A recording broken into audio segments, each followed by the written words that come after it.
جتنے نام ہیں اللہ نے رکھے۔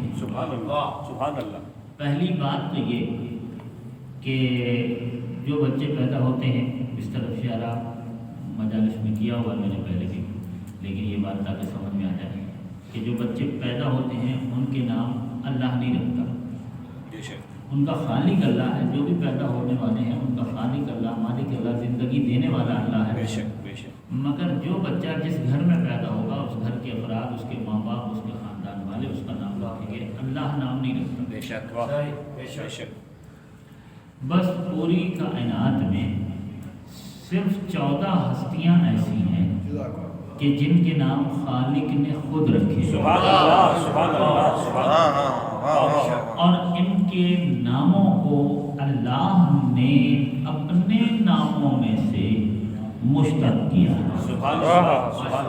وہ محمود ہے، اس نے ان میں سے کسی کو محمد بنایا۔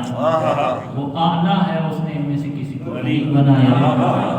وہ فاطر السماوات والارض ہے، اس نے ان میں سے کسی کو فاطمہ بنایا۔ وہ محسن ہے، اس نے ان میں سے کسی کو حسن بنایا۔ وہ قدیم الاحسان ہے، اس نے ان میں سے کسی کو حسین بنایا۔ ان کے نام اس نے خود رکھے ہیں اور اپنے ہی ناموں میں سے ان کے نام نکالے ہیں۔ تو نام بندوں کا رکھنا، گھر والوں کا رکھنا اور ہے، اللہ کا رکھنا اور ہے۔ بندے اگر نام رکھے تو وہ صرف پہچان کا نشان ہوا کرتا ہے، لیکن اللہ اگر نام رکھے تو وہ کردار کی سند ہوا۔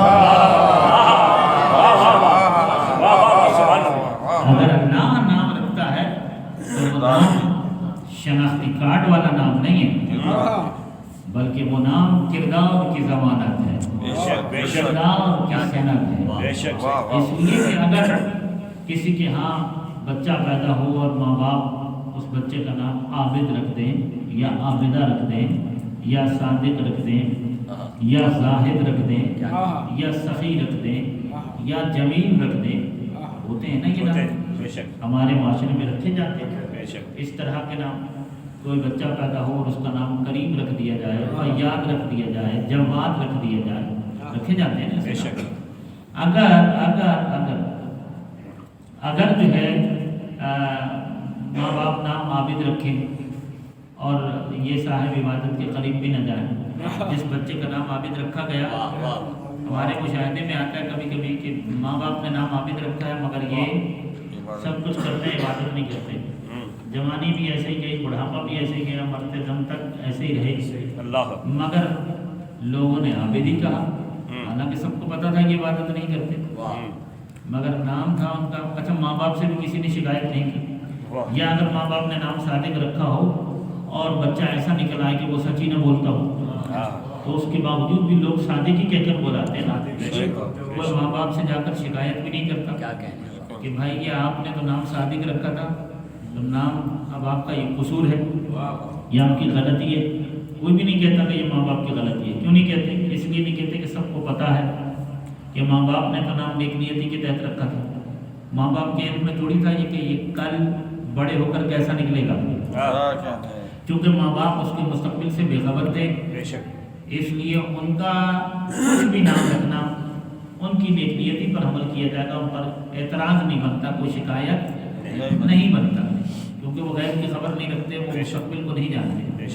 مگر اللہ وہ ہے کہ جو یعلم الغیبات، جو غیب کو جانتا ہے، یعلم ما فی الصدور، جو سینوں میں ہے اسے جانتا ہے، جو زمینوں میں ہے اس کو جانتا ہے، جو آسمانوں میں ہے اس کو جانتا ہے، جو ہو چکا ہے اسے جانتا ہے، جو ہونے والا ہے اسے جانتا ہے۔ تو اللہ ہے، اللہ سے کوئی چیز مخفی اور پوشیدہ نہیں ہے۔ جو بچہ شکم مادر میں ہوتا ہے، خالق جانتا ہے کہ دنیا میں آنے کے بعد لحد میں اترنے تک اس کی زندگی کی ہر سانس کے ساتھ اس کا کردار کیسا ہوگا، کیسا قول ہوگا، کیسا فعل ہوگا، کیسا عمل ہوگا۔ تو اللہ تو اس کے مستقبل کے پورے کردار سے واقف ہوتا ہے نا، لہذا اگر اللہ کوئی نام رکھے اور جس کا نام اللہ رکھے وہ ویسا ثابت نہ ہو کہ جیسا اللہ نے نام رکھا ہے، پھر تو نہ اللہ رہے گا نہ یہ رہے گا۔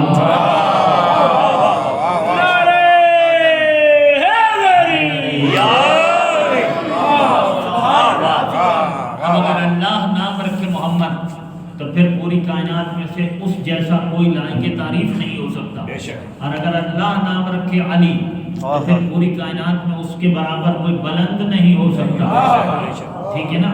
اور اگر اللہ نام رکھے حسن یا حسین تو پھر پوری کائنات کے حسن کو اور جو عروج منزل معراج پر جا کر انہی حسنین کے قدموں میں سجدہ ریز ہوتا ہے، جب ہی تو خالق حسن اور حسین کا بلکہ میں یوں کہوں کہ جسے اللہ حسن کہتے، جسے اللہ حسین کہتے، اب ساری کائنات میں حسن کی خیرات انہی کے دروازے سے کیونکہ اللہ نے انہیں حسن کہا ہے، اللہ نے انہیں حسین کہا۔ اب فاطمہ، یہ ساری گفتگو میں نے کی ہے بی بی کے اس نام تک لانے کے لیے، تاکہ جب میں بی بی کے نام پر بات کروں تو میں بات سمجھا سکوں۔ اب نام خالق نے رکھا فاطمہ، اور اللہ نے کتنے نام رکھے؟ قال الصادق علیہ السلام، امام جعفر صادق علیہ السلام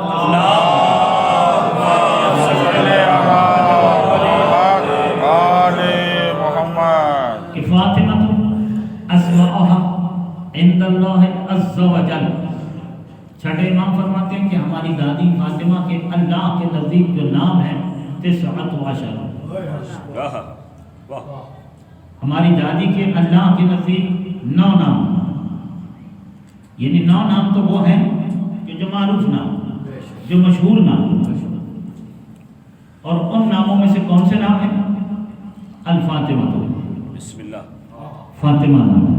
بسم اللہ، امام فرماتے ہیں کہ ہماری دادی کا نام فاطمہ اللہ نے رکھا، طاہرہ نام اللہ نے رکھا، بسم اللہ، والمبارکۃ، مبارکہ نام بھی اللہ نے رکھا، والزکیۃ، اور زکیہ نام بھی اللہ نے رکھا، والراضیۃ، اور راضیہ نام بھی اللہ نے رکھا، والمرضیۃ، اور مرضیہ نام بھی اللہ نے رکھا، والمحدثۃ، اور محدثہ نام بھی اللہ نے رکھا، والبتول، اور بتول نام بھی خالق نے رکھا۔ بسم اللہ، واہ واہ واہ واہ، یہ نام، اور زہرا نام بھی اللہ نے رکھا۔ بسم اللہ، تو فاطمہ نام رکھا، زہرا، مبارکہ، یہ سارے نام اللہ کے رکھے ہوئے، راضیہ، مرضیہ، محدثہ، بتول، زہرا، اللہ نے یہ نام رکھے۔ تو میں نے کل آپ کی خدمت میں عرض کیا کہ پہچان کے لیے، یہ شناخت کے لیے تو ایک نام کافی ہوتا ہے، اللہ اتنے زیادہ نام کیوں رکھ رہا ہے؟ تو در حقیقت خالق ان ناموں کے ذریعے سے بی بی کے فضائل کے باب جو ہیں وہ قائم ہوتا ہے۔ فاطمہ اس طرح بی بی کے فضائل کا ایک باب قائم کیا۔ کیوں کہا جناب سیدہ کو فاطمہ کیوں کہا؟ لِأَنَّهَا فَطِمَتْ شِيئَتَهَا مِنَ النَّارِ، کیونکہ روز قیامت اپنے محبوں کو دوزخ سے چھڑوا کے لے جائے۔ نعرہ حیدری، آواز بلند تر صلوات،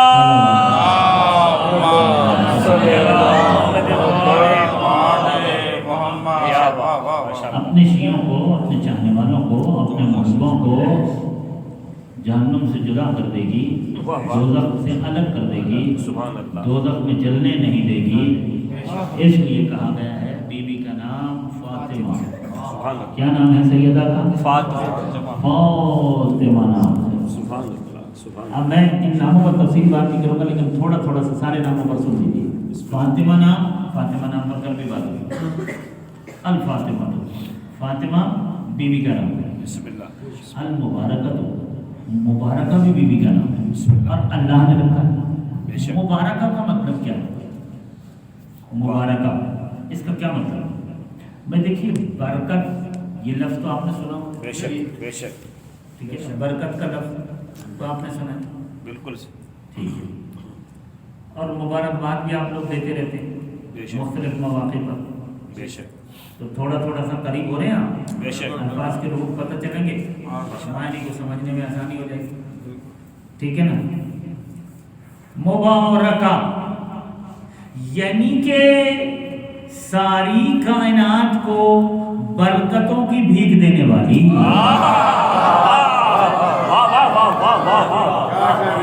کیا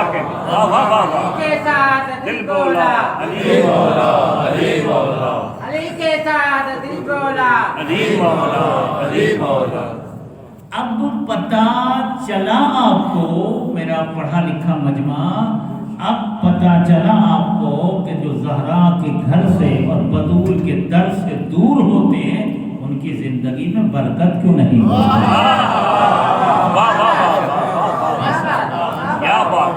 ان کی زندگیاں پر برکت نہیں ہوتی ہیں، ان کی زندگیوں میں برکتیں نہیں ہوتی ہیں، اس لیے کہ ساری کائنات کو برکتیں دینے والا در بطول کا در ہے، بطول کا گھر ہے، تو ساری کائنات کو رزق کی برکت یہاں سے ملے گی، زندگی کی برکت یہاں سے ملے گی، ہر قسم کی برکتیں سیدہ کے دروازے سے ملے گی۔ سیدہ کے ساتھ مخلص ہو جائیں، برکت ہی برکت، کرم ہی کرم، عنایت ہی عنایت، لطف ہی لطف ہے سیدہ کے ہو جائیں۔ اور خالق نے یہ اتنے سارے نام اس لیے بھی رکھے ہیں تاکہ دنیا کو پتہ چل جائے کہ یہ گھر وہ نہیں ہے کہ جس سے رخ موڑا ہے، بلکہ اس گھر کے بغیر گزارا ہو ہی نہیں سکتا۔ بے شک بے شک بے شک، اس گھر اور اس گھر کے بغیر نہ دنیا سنورتی ہے نہ آخرت سنورتی ہے، دونوں جہان پانے کے لیے اس دروازے پر آنا پڑے گا۔ اس طرح اشعار ابھی پڑھے گئے، ہمارے سکندر بھائی نے پڑھے، شاید آسمان والوں کو بھی فقیر اور سائل بنا کر بطول کے دروازے پر اسی لیے بھیجا گیا کہ دنیا سمجھ لے کہ جب آسمان والوں کو بھی اس دروازے پر سائل بننا پڑتا ہے تو زمین والے سائل بنے بغیر کیسے گزارا؟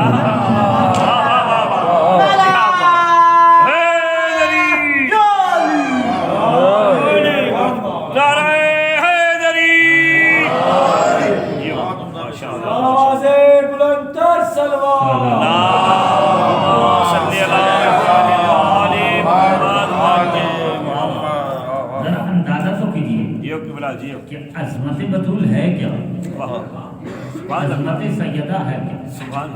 کسی بھی خاتون کے ساتھ اگر زندگی وفا کرے تو پہلے مرحلے پر وہ بیٹی ہوتی ہے، دوسرے مرحلے پر بیوی بنتی ہے، تیسرے مرحلے پر ماں، بتا چکا ہوں پہلے بھی۔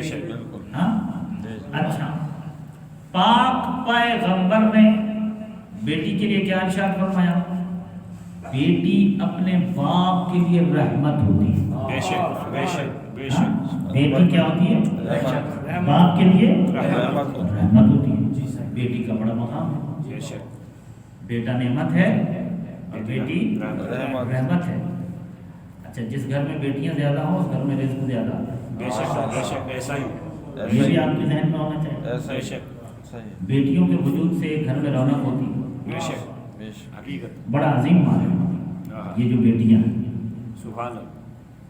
اچھا دیکھیں اللہ کتنا کریم ہے. الخلق عیال اللہ، اللہ کی جتنی مخلوقات ہیں نا یہ اللہ کے عیال ہیں. سبحان اللہ کے عیال سارے انسان جو ہیں یہ کیا ہے؟ اللہ کے عیال ہیں. واہ. کوئی انسان شادی کرتا ہے، کوئی خاتون اس کی بیوی بن گئی، پھر اولاد ہوئی، کوئی بیٹی پیدا ہو گئی، ایک خاندان بن گئے. تو یہ تو سمجھ رہا ہے کہ یہ میری بیٹی ہے، یہ میری بیوی ہے، یہ میرے بچے ہیں، ٹھیک ہے نا. تو ان رشتوں کے تحت ان کی ضروریات کو پورا کر رہا ہے. مگر اللہ کہتا ہے یہ تیرے ہونے سے پہلے میرے ہیں. اللہ کیا کہتا ہے؟ تمہاری ماں، تمہارے والد، تمہارے بیوی بچے، تمہارے افراد خانہ، تمہارے رشتہ دار ضرور ہیں مگر تم سے پہلے یہ میرے ہیں. بھلے تم انہیں ماں باپ سمجھ کر یا اولاد سمجھ کر ان کی خدمت کرتے ہو مگر میں خالق تمہارے ارادے سے بھی پہلے تمہارے لیے اجر اور جزا لکھ دیا. ہم اپنی ہی ماں کی خدمت کر رہے ہیں، حالانکہ ہم اپنے ہی والد کی خدمت کر رہے ہیں، ہم اپنی ہی اولاد کی خدمت کر رہے ہیں مگر اللہ اس پر اجر اور جزا بھی دیتا ہے. آپ کو معلوم ہے کہ ہر بندہ سودا صرف گھر لے کے جاتا ہے. ضرورت ہوتی ہے نا بھائی آپ کے گھر میں آٹا، چینی، پتی، دالیں، سبزی، راشن جو بھی ہر گھر کی ضرورت ہے نا. تو آپ کے گھر میں جب سودا صرف ختم ہوتا ہے تو آپ یہ سودا صرف خریدتے، ہر بندہ خریدتا ہے. اللہ کہتا ہے اگر صرف یہ سوچ کر یہ سودا صرف، یہ آٹا، یہ چینی، یہ دالیں، یہ سبزیاں، یہ گوشت جو اپنے ہی گھر میں لے کر جا رہے ہیں، یہ صرف یہ نیت کر لو اور یہ ارادہ کر لو کہ میرے گھر میں کچھ اللہ کے بندے ہیں ان کی خدمت کے لیے لے کر جا رہے ہیں. آپ اپنے گھر والوں کے لیے جو لباس خریدتے ہیں یا جو دوائیاں خریدتے ہیں یا جو اشیاء خورد و نوش خریدتے ہیں یہ سب اللہ ان پر کئی صدقات کی نسبت زیادہ ثواب عطا کرتا ہے. آیات مختلف ہیں تو یہ بھی کہا گیا کہ کوہ احد کے برابر سونا صدقہ کرنے سے بھی زیادہ ثواب ہے اپنے گھر والوں کی خدمت کرنا. وہ لوگ بڑے حاجی ہوں یا نمازی ہوں یا بہت بڑے عبادت گزار ہوں یا باہر دوستوں یاروں میں ہزاروں روپے لٹاتے ہوں لیکن اگر اپنے گھر والوں سے غافل رہتے ہیں، اگر اپنے گھر والوں کے حقوق ادا نہیں کرتے، ان کی روزی روٹی، ان کے لباس خوراک کی فکر نہیں کرتے، باقی باہر دوستوں پر ہزاروں روپے لٹاتے ہیں، ان کا وہ لٹانا بھی گناہ ہے اور انہیں محروم رکھنا بھی گناہ ہے. پہلا حق یہ آپ کو معلوم ہے کہ معصوم کیا فرماتے ہیں کہ جب کھانے کے لیے ہمارے پاس مثلا 3 لقمے ہیں کھانے کے لیے، تو میں خود بھی ہوں، میرے ماں باپ بھی ہیں، میری اولاد بھی ہیں اور کھانے کے لیے 3 ہی لقمے ہیں، تو پہلے کسے کھلایا جائے؟ پہلا حق کس کا؟ تو بتایا گیا سب سے پہلا حق ماں باپ کا. معصوم فرماتے ہیں پہلا حق ماں باپ کا.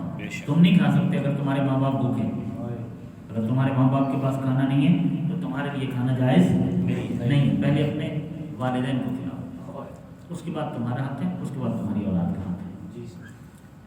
لیکن میں نے بعض اوقات دیکھا لوگوں کو کہ والدین ضعیف ہو جاتے ہیں تو اپنے والدین پر اولاد کو مقدم رکھتے ہیں. جب صاحب اولاد ہو جاتے ہیں تو اپنی اولاد کے لیے معاملات میں زیادہ سخی ہو جاتے ہیں اور ماں باپ کے مسئلے میں کنجوس ہو جاتے ہیں. اچھا یہ بھی شاید اس لیے ہوتا ہوگا کہ اب یہ تو ویسے ضعیف ہیں، اب ان سے ہماری اگلی زندگی میں ان سے تو ہمیں کوئی فائدہ نہیں، ان سے جو فائدے لینے تھے وہ سارے لے لیے. انہوں نے ہمیں پال پوس دیا، جوان کر دیا، گھر گاڑی ہمارے لیے جو پڑھا لکھا دیا، جو ان سے فائدے ملنے تھے وہ مل چکے ہیں. اب آگے ان سے کوئی مادی فائدہ یا دنیاوی فائدہ ہمیں کوئی نہیں ہے، خالی ان کی خدمت ہی. مگر یہ بچے جنہیں ہم پال رہے ہیں ان پر آج ہم جتنے زیادہ مہربان رہیں گے کل یہ اتنا ہی زیادہ ہمارا احساس اور خیال کریں گے.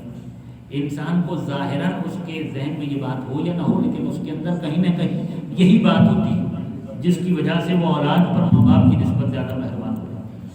لیکن وہ یہ بھول جاتا ہے کہ کبھی میں بھی انہی بچوں کی طرح تھا اور یہ بھی اسی طرح مجھ پر مہربان تھے. یہ جو میرے ماں باپ ہیں یہ بھی میرے اوپر اسی طرح مہربان تھے. دیکھیے جس طرح میں ابھی آ رہا ہوں سیدہ کے تعلق سے یہ بات کرنے کے لیے کہ بیٹی باپ کے لیے رحمت ہے تو باپ کے حوالے سے بھی بات عرض کرتا چلا جاؤں کہ اگر ضعیف باپ یا دادا گھر میں ہے تو کیا وہ بیکار چیز ہے؟ پیغمبر فرماتے ہیں الشیخ فی اسرتہ کالنبی فی امتہ، تمہارا ضعیف باپ اگر تمہارے گھر کے اندر موجود ہے تو یہ بزرگ انسان، چاہے تمہاری ماں ہو، تمہارے والد ہوں، تمہارے دادا ہوں، تو یہ ضعیف لوگ تمہارے گھر کے اندر اگر موجود ہے تو گھر والوں کے لیے ایسے ہی رحمت ہے جیسے نبی اپنی امت کے لیے رحمت ہے، جس طرح نبی اپنی امت کے لیے رحمت ہے۔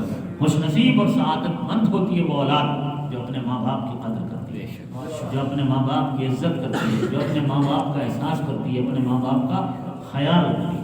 آپ یاد رکھیے، کبھی کبھی ہم سوچتے ہیں، دیکھتا ہوں معاشرے میں مجھے حالات نظر آتے ہیں کہ لوگ کہتے ہیں میرا مکان میرا گھر، یعنی وہ سمجھتے ہیں کہ ہم نے اپنے قوت بازو سے اپنی محنت سے اپنا گھر بنایا، گاڑی بنایا، یہ ماں باپ کی ملکیت نہیں ہے۔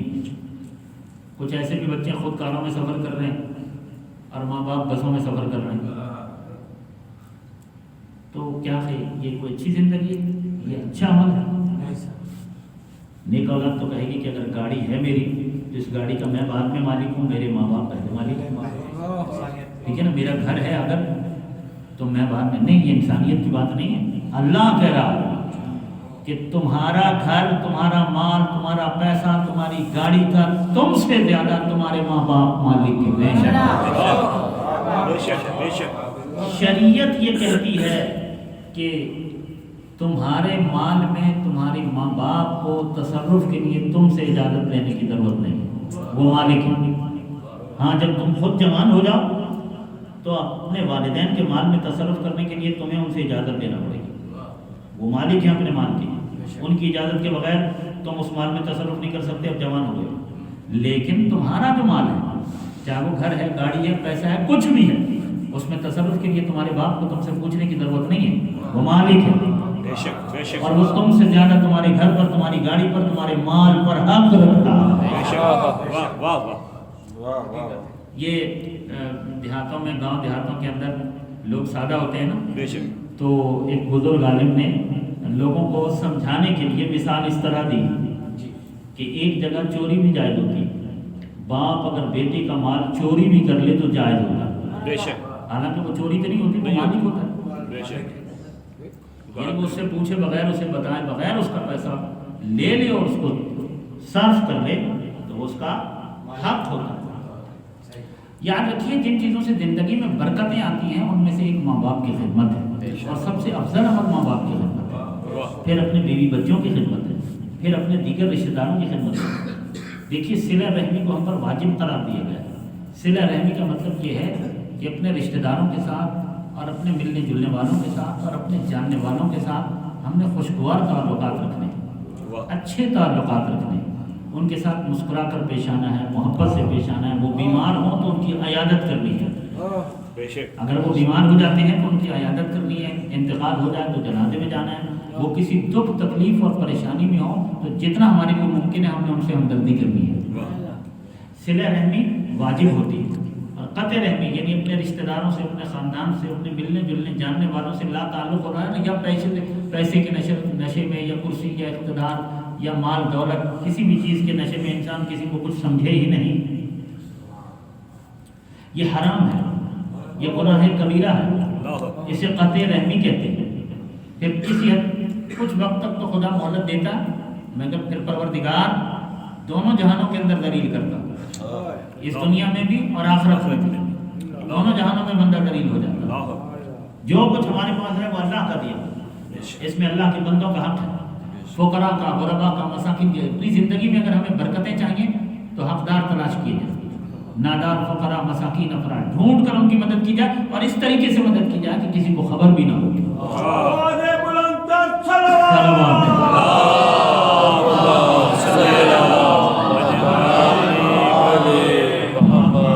اگر ہم چاہتے ہیں کہ ہمارے رزق میں اضافہ ہو، ہمارے رزق میں برکت رہے، ہمارے گھر میں خوشحالی رہے، تو اپنے مال کو اپنی ذات سے، اپنی ذات کی ضرورت پوری کرنے کے بعد دوسروں پر خرچ کیا، دوسرے افراد پر خرچ کرتے، ہمارے گھر کے افراد پر اللہ کے لیے خرچ کرتے ہیں تو خدا دونوں جہاں 10 گنا دنیا میں اور 70 گنا آخرت میں دینے والا۔ بیٹی باپ کے لیے رحمت ہوتی ہے، اور بیوی کے لیے پیغمبر نے کیا کہا؟ یہ اپنے شوہر کے لیے نصف ایمان ہے۔ کیا ہے؟ نصف ایمان۔ بیوی شوہر کے لیے نصف ایمان ہوتی ہے، یعنی کہ جب وہ شادی کرتا ہے تو وہ آدھا ایمان پا لیتا ہے، جناب امیر المومنین کا فرمان ہے اس طرح سے مولا کا سرکار علی علیہ السلام کا بسم اللہ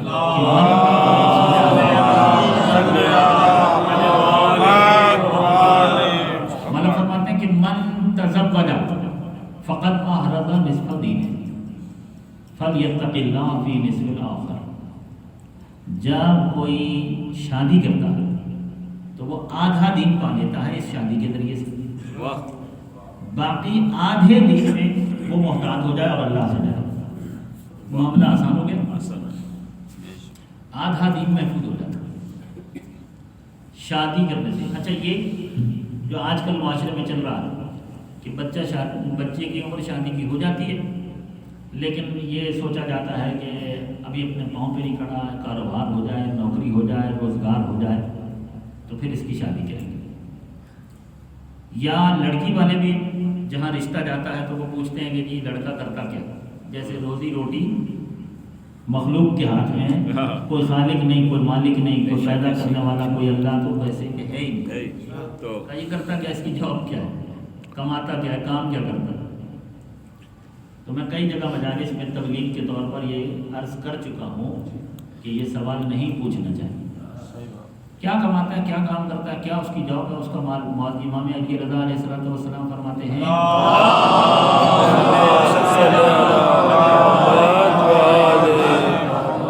اگر شادی کرو گے دو چیزوں کو دیکھ کر، اور ہمارے معاشرے میں یہی دو چیزیں سب سے زیادہ دیکھی جاتی ہیں اور انہی دو چیزوں کو معیار سمجھا جاتا ہے. کیا؟ ایک جمال اور ایک مال. ایک جمال ایک مال.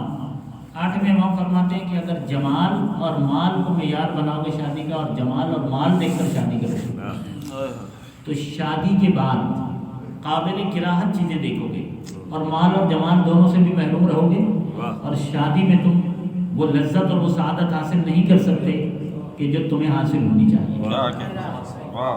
بلکہ اس طرح کی بہت ساری شادیاں ناکام بھی ہو جاتی ہیں. معیار شرعی ہونا چاہیے. شرعی معیار کیا ہے؟ شرعی معیار دینداری اور شرافت ہے. یہ دیکھا جائے کہ جس کے ساتھ رشتہ کرنا ہے اس کے پاس دین کتنا ہے، اس کے پاس ایمان کتنا ہے، اس کے پاس شرافت کتنی ہے. اگر اس کے پاس ایمان ہے، دین ہے، شرافت ہے تو سب کچھ ہے، سب کچھ اس کے.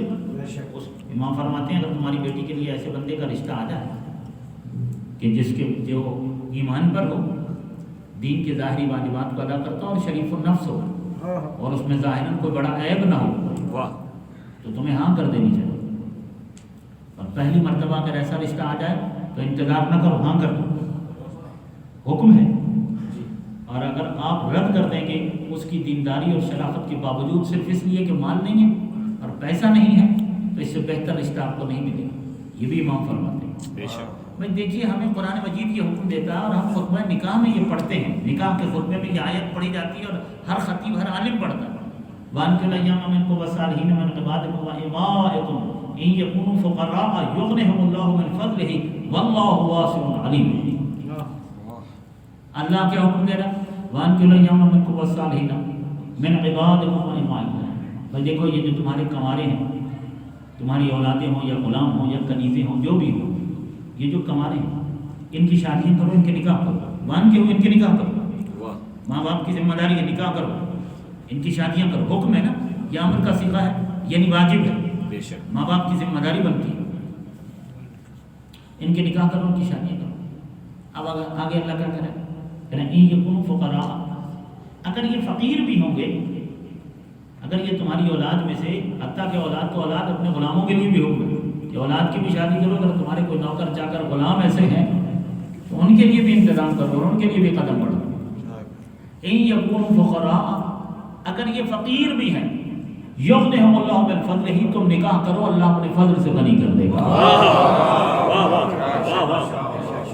اگر یہ فقیر بھی ہیں، تم اللہ کی ذات پر بھروسہ کر کر ان کی شادی کرو، اللہ کی ذات پر یقین کرو کہ خالق ہے، پیدا کرنے والا، رزق دینے والا وہ. آپ یقین جانیے میری اس تبلیغ سے، ایک تو تبلیغ ہوتی ہے نا جو ہم ممبر سے کرتے ہیں، بعض افراد قریب ہوتے ہیں، زیادہ حلقے میں بیٹھتے ہیں، ان کو انفرادی طور پر بھی نصیحت کی جاتی ہے، تبلیغ کی جاتی ہے. میں نے کچھ نوجوانوں کو تبلیغ کر کے انہیں شادی پر تیار کیا کہ آپ اپنی نوکری کے انتظار میں نہ رہیں، کہ نوکری جب ملے گی اور جب نوکری ہوگی تو میں شادی کروں گا، آپ شادی کر لیجیے، خدا ہے رزق دینے والا۔ کوئی 4 سے 5 نوجوان ایسے ہیں کہ جنہوں نے ہماری تبلیغ کے نتیجے میں بے روزگاری کے عالم میں شادی کر لی، یعنی ان کی جاب نہیں تھی، نہ کوئی روزگار، نہ کوئی نوکری، واقعاً کچھ بھی نہیں تھا ان کے پاس، اور وہ ہماری نصیحت کرنے سے اور ہماری تبلیغ کرنے سے وہ ان لڑکوں نے شادیاں کر لی۔ آپ یقین جانیے اتنے عرصے سے وہ کوشش کر رہے تھے، شادی کے بعد 3 کی تو 1 مہینے کے اندر ہی نوکری ہوئی اور بہترین نوکری ہوئی، اور چوتھا جو ہے اس نے 1 مہینے کے اندر ہی اپنا کاروبار شروع کر لیا، ہو گئے، اسباب پیدا ہو گئے اور سب اور خوشحال زندگی گزار رہے ہیں۔ اب صاحب اولاد بھی ہیں، اب وہ صاحب اولاد بھی ہیں اور وہ خوشحال زندگی گزار رہے ہیں۔ تو مال اور پیسے کو معیار بنانا مال اور جمال نہیں، دینداری اور شرافت۔ مجھے یہ بتائیے کہ اگر کوئی اپنی بیٹی کا رشتہ کسی ایسے کو دے دے کہ بہت ہی خوبصورت لڑکا ہو، بہت ہی حسین و جمیل لڑکا ہو، لیکن اس کے اندر انسانیت ہی نہ ہو، اگر آپ کی بیٹی کو عزت ہی نہیں دے، آپ کے ساتھ اچھا سلوک، اس کے ساتھ اچھے اخلاق سے ہی پیش نہ آئے، تو اس حسن اور جمال کو آگ لگانی ہے کیا کرنا؟ اگر اس کے پاس کروڑوں اور اربوں روپے بھی ہوں لیکن انسانیت ہی نہ ہو، وہ عزت ہی نہ دے، پھر اس وقت قدر آ جائے گی کہ اچھا انسان ہونا ضروری ہے، بھلے جھونپڑی میں رکھے انسان اچھا ضروری ہے، جس میں انسانیت ہو، جو عزت دے، جو اخلاق پیش کرے، جو ہمدردی پیش کرے، جو دکھ سکھ کا ساتھی سانجھی بنے۔ تو جو اہل بیت نے تعلیمات ہمیں دی ہیں ان کو فالو کرنا۔ شادی کے بعد کی زندگی کیسی ہونی چاہیے، اس کے لیے کچھ اور کرنے کی ضرورت نہیں ہے، علی و بطول کی زندگی کو پڑھ لیجیے۔ آوازیں بلند کر صلوات۔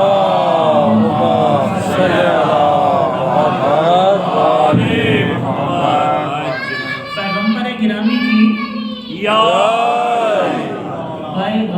گرامی کی یہ دختر جناب سیدہ جب شادی کی عمر کو پہنچی تو عرب کے بڑے بڑے امراء اور رؤساء کے رشتے آئے، امیر ترین گھرانے اور رئیس ترین گھرانوں کے رشتے، جنہیں اپنے مال اور دولت پر بڑا گھمنڈ تھا، سمجھتے تھے کہ ہم بہت بڑے دولت مند ہیں تو رسول اللہ ہمیں تو نہیں بنائے۔ میں نام نہیں لے رہا کسی مصلحت کی وجہ سے، بڑے بڑے لوگوں کے اس میں نام آتے ہیں، لیکن پیغمبر گرامی نے نہ صرف یہ کہ انہیں کوئی مثبت جواب نہیں دیا بلکہ اظہار ناراضگی کیا، اظہار ناراضگی کی۔ خیر جناب سیدہ کا معاملہ تو بالکل الگ ہے، کیونکہ جناب سیدہ کا رشتہ رسول اللہ نے اپنی مرضی سے بھی طے نہیں کیا، اللہ نے طے کیا، اور اللہ نے حکم دیا کہ آپ کی بیٹی بطول کا رشتہ علی کے ساتھ ہم نے طے کیا اور عرش پر ہم نے عقد کر دیا، آپ زمین پر عقد کر دیجیے۔ وہ معاملہ الگ ہے، لیکن ظاہری طور پر پیغمبر نے جسے اپنا داماد بنایا اور جس کو اپنی بیٹی دی تو اس کے مالی حالات کیا تھے؟ جناب امیر المومنین کے اس وقت ظاہری طور پر اپنے ذاتی حالات کیسے تھے، وہ کتنا بڑا بنگلہ تھا ان کے پاس، کتنا بڑا بینک بیلنس تھا، کیا ان کا کوٹھیاں کاریں اس زمانے کے حساب سے جو بھی گھوڑے اونٹ تو کیا تھا، آپ تاریخ سے جا کر پوچھیں، یا علی کیا ہے آپ کے پاس؟ میرے پاس صرف 3 چیزیں، علی کے پاس 3 چیزیں تھیں، ایک زرہ ہے، ایک تلوار ہے اور ایک گھوڑا۔ تو کہا کہ یہ گھوڑا اور تلوار یہ تو تمہارے پاس ہونا ضروری ہے کیونکہ تم میدان کے مرد ہو، البتہ تمہارے جیسے بہادر اور جوان مرد کو زرہ کی اتنی کوئی ضرورت نہیں ہے، زرہ بیچ دو اور زرہ بیچ کر دو اپنی شادی کے انتظامات کرو۔ جناب امیر نے زرہ بیچی اور ایک بڑی مشہور شخصیت کو بیچی اور 480 درہم میں بیچی۔ کتنی قیمت میں؟ 480۔ میرا خیال ہے کہ وہ زرہ اس سے کہیں زیادہ قیمتی ہوگی، آپ کو پتہ ہی ہوگا کہ کس نے خریدی تھی، تو زرہ تو اس سے کہیں زیادہ قیمتی ہوگی، لیکن کچھ لوگ ہوتے ہیں نا وقت کا فائدہ اٹھاتے ہیں، اب انہیں بھی معلوم تھا کہ علی نے تو بیچ کے ہی شادی کرنی ہے کیونکہ علی کے پاس پیسے ہی نہیں ہیں، تو علی نے زرہ ہی بیچ کے شادی کرنی ہے تو یہی وقت ہے فائدہ اٹھانے کا، تو انہوں نے بھی کم سے کم قیمت لگا دی۔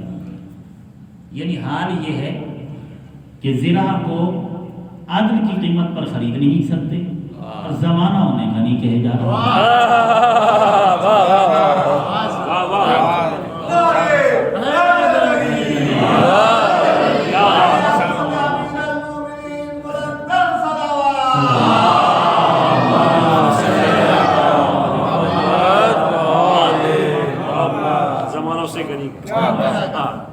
اچھا 480 درہم کی زرہ خرید. وہ سارے پیسے پیغمبر کی خدمت میں رکھ دیے جناب امیر نے. ان پیسوں میں سے 63 درہم کا پیغمبر اکرم نے جہیز خریدا ہے جناب سیدہ. 63 درہم کا انہی پیسوں میں سے. یہ ایک بات ذہن میں رکھ لیجیے کہ بہت سارے اخبارات میں ٹیلی ویژن پر بعض اوقات بڑے تجزیے چل پڑتے ہیں اور باتیں نکل پڑتی ہیں کہ جہیز ایک لعنت ہے، جہیز ایک لعنت ہے اور ہم نے اس سے جان چھڑانی ہے. اور جان چھڑاتا بھی کوئی نہیں. وہ لعنت بھی کہہ رہے ہوتے ہیں اور اس لعنت کو گلے بھی لگا رہے ہوتے ہیں. یہ لفظ غلط ہے، جہیز کو لعنت کہنا کبھی نہیں کہنا چاہیے. جہیز پیغمبر کی سنت ہے. پیغمبر نے اپنی بیٹی کو جہیز دیا. اور جو کام سنت ہو الاعوذ باللہ استغفر اللہ اسے لعنت کہنا یہ ایک بہت بڑا گناہ ہے اور کم علمی اور جہالت ہے. لہذا جہیز کو کبھی لعنت نہیں کہنا. جہیز سنت ہے پیغمبر دینا چاہیے. مگر پیغمبر نے کس کے مال سے جہیز بنایا؟ علی کے مال سے. جہیز بننا چاہیے مگر شوہر کے مال سے بننا چاہیے. مردانگی تو تبھی ہے، مرد تو تبھی. اگر مرد ہے تو مرد کے مال سے بننا چاہیے نا. جہیز بننا چاہیے. یہ علی کے مال سے بنا ہے. علی والے ان سنتوں کو اپنے ذہن میں محفوظ رکھیں کہ جناب سیدہ کا جہیز بنا ہے مگر علی کے مال سے بنا ہے. اور پھر جناب سیدہ کے جہیز میں اگر میں سمجھتا ہوں کائنات میں سب سے زیادہ حق زیبائش کا، آسائش کا، سہولیات کا وہ اسی گھرانے کو ہے. مگر سادگی دیکھ لیجیے کیسا جہیز تھا. جیسا جہیز سیدہ کا ہے اسی کو میرا خیال ہے پیش نظر رکھا جائے. زمانہ ظاہر ہے بدل گیا. میں یہ نہیں کہہ رہا کہ وہ مٹی کے گھڑے آپ رکھیں. زمانہ بدل گیا ہے لیکن ہمیں بھی تا حد امکان سادگی کو اختیار کرنا چاہیے. میرا خیال ہے تاکہ یہ معاملات فرائض ادا کرنا آسان ہو جائے. میرا پڑوسی جب 10 لاکھ 15 لاکھ 20 لاکھ کا جہیز دیتا ہے تو میں بھی سوچتا ہوں کہ میرے پاس بھی جب اتنے ہوں گے تبھی بیٹی کو رخصت کروں. ایک مثال دے رہا ہوں. اس سے کیا ہوتا ہے کہ فرائض کی ادائیگی مشکل ہو جاتی ہے. ہم گویا کہ ہم یہ سمجھیں کہ ہم اس انداز سے چلیں کہ ہم دوسرے بھائیوں کے لیے بھی معاملات کو آسان بناتے چلے جائیں. شادیوں کو آسان بنایا جائے. ہمارے سامنے پاک ہستیوں کی سیرت موجود ہے. ہم نے انہیں اختیار کرنا ہے کہ انہوں نے اپنی تقریبات کس طریقے سے کی، اپنی زندگیاں کس طریقے سے گزاری. ہم نے ان کو فالو کرنا ہے. بیوی شوہر کے لیے نصف ایمان ہوتی ہے. اور جب ماں بن جائے، دیکھ رہے ہیں اسلام عورت کو کتنی عزت دے رہا ہے. اسلام عورت کو کیا عظمت اور کیا مقام عطا کر رہا ہے. بیٹی بنی تو باپ کے لیے رحمت کہتی ہے، بیوی بنی تو شوہر کے لیے نصف ایمان کہتی ہے. اور یہی عورت آگے بڑھی اور ماں بن گئی. جب ماں بنی تو پھر پیغمبر نے آب وحی سے دلوی زبان سے کہا الجنت تحت اقدام الامہات، جنت ماؤں کے قدموں کے نیچے. تو مجھے یہ بتائیے کہ جتنی عزت اسلام نے عورت کو دی ہے، جو شان اور جو مقام اسلام نے ایک خاتون کو اور ایک عورت کو دیا، آپ دنیا کے ادیان میں جا کر ڈھونڈ کے دیکھ لیجیے. کسی نے عورت کو اور خاتون کو اتنی عزت اور عظمت نہیں دی. بیٹی بنے تو باپ کے لیے رحمت ہو جاتی ہے. جب یہی عورت بیوی بن جائے تو شوہر کے لیے نصف ایمان ہو جاتی ہے. اگر ماں بن جائے تو اس کا مقام یہ ہے کہ اولاد کی جنت ماں کے قدموں میں ہوتی ہے. پھر کیا کہنا اس بیٹی کا، اس بطول کا، کہ جب بیٹی بنتی ہے تو رحمت بن جاتی ہے اس باپ کے لیے جو رحمتٌ للعالمین ہے. اور جب بیوی بنتی ہے تو نصف ایمان قرار پاتی ہے اس شوہر کے لیے جو خود کل ایمان ہے. اور جب ماں بنتی ہے تو اس کی قدموں میں جنت ٹھہرتی ہے، ان بچوں کی جو خود جوانان جنت کے سردار ہیں.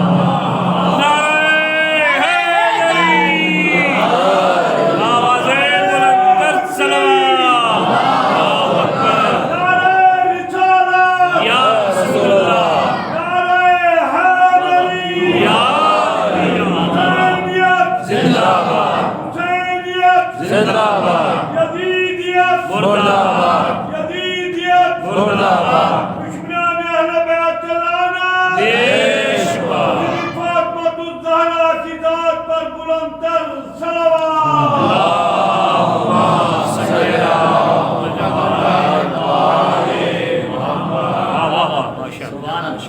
عزاداران دو جملے مسائل کے تاکہ مجلس مکمل ہو جائے.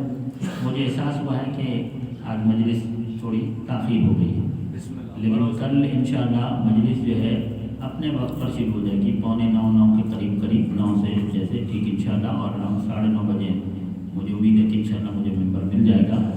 آپ اسی حساب سے آئیے گا جیسے آپ پہلے تشریف لاتے ہیں، تاکہ وقت پر مجلس ہو. سردیوں کی راتیں ہیں، میں نے اس لیے یہ کہہ دیا کہ کہیں آج اگر میں 10 یا 10 بجے 10 منٹ پہ بیٹھا ہوں تو کہیں اس کو روٹین نہ بنا دیا جائے.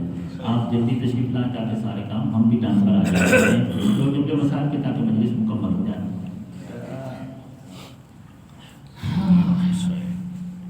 عزاداران سیدہ، کائنات کی مظلومہ ہے یہ بیوی، جس طرح اس کی عظمت نرالی ہے، جس طرح اس کی شان اور اس کے فضائل سب سے زیادہ ہے. اب مسائل کو دیکھیے. حالانکہ پاک پیغمبر جب دنیا سے گئے تو پیغمبر کے دنیا سے جانے کے بعد اب سیدہ کہ ہم کس کس غم کو یاد کریں؟ کوئی ایک غم ہو تو کہا جائے، کوئی ایک صدمہ ہو تو کہا جائے. غموں کا ایک ہجوم ہے، صدموں کا ایک سیلاب ہے جس نے خانہ فاطمہ کا رخ کر دیا. مصیبتوں پہ مصیبتیں، مصائب پہ مصائب، مظالم پہ مظالم. جب ہر وقت روتی اور پھر انتظار کرتی کہ کوئی آتا میرا غم ہلکا کرتا. میرے بابا نبیوں کے سردار تھے، کائنات کے رسول تھے، میں اپنے بابا کی اکلوتی بیٹی ہوں. یہ کلمہ پڑھنے والے کم از کم آ کر مجھے میرے بابا کا پرسہ ہی دے دیتے، کم از کم آ کر تعزیت و تسلیت ہی پیش کر دیتے.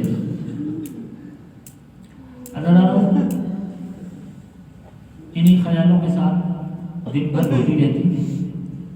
اور ایک روز اپنے گھر میں بیٹھی ہوئی ہے، غم کی کالی پٹی سیدہ کے ماتھے پر بندھی ہوئی ہے اور گریہ کر رہی ہیں. بابا کو یاد کر کے رو رہی ہیں، بابا کے بعد زمانے کی بے وفائی کو یاد کر کے رو رہی ہیں، آنے والے مسائل کو یاد کر کے رو رہی ہیں. سیدہ رو رہی تھی. اسی عالم میں کچھ لوگ سیدہ کے دروازے پر آئے اور دق الباب کی. اب ایک ایسی بیٹی کہ جو اپنے باپ کی اکلوتی بیٹی ہے اور باپ کے بعد دکھوں دردوں کی ماری ہوئی ہے، اور اس بات کے لیے بھی ترس رہی ہے کہ کوئی آ کر میرے بابا کا پرسہ ہی مجھے دے دے. اگر کچھ روز گزرنے کے بعد گھر کا دروازہ کھٹکے، ایسے گھر میں جس گھر کے اندر صاحب اعضاء رہتے ہیں، پرسہ دار رہتے ہیں، جنہیں کوئی دادا غم لاحق ہوا ہے، جس گھر سے کوئی دادا جنازہ اٹھا، جس گھر سے کسی کے باپ کو دفن کیا جا چکا، اس گھر کا اگر دروازہ تدفین کے چند روز بعد کھٹکے تو یہ بیٹی کہ جو پہلے ہی ترس رہی ہے کہ کوئی آ کر فاتحہ ہی پڑھ دے، تعزیت ہی کر دے. آپ خود مجھے انصاف سے بتائیے اس بیٹی کے ذہن میں کیا آ سکتا ہے؟